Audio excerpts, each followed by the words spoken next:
Super typhoon pa rin ang bagyong Pepito na tinatawid ng Luzon matapos ng ikalawang landfall kaninang 3:20 ng hapon sa Dipakulaw, Aurora. Nakataas na yun sa Tropical Cyclone Wind Signal number 5 ang central portion ng Aurora.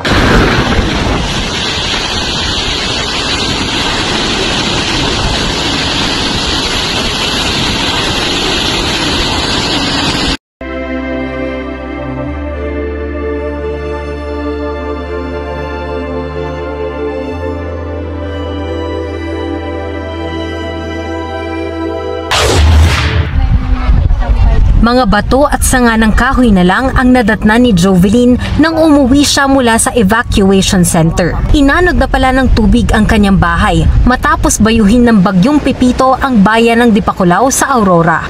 Yung mga gamit po namin wala na po. Kahit bahay po wala na po kami uuwian. Kaya kagayon po dito na po kami nakatira.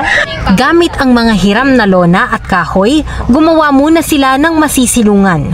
Mga kailangan ko lang po yung may bahay po kami. Matulugan ng maayos.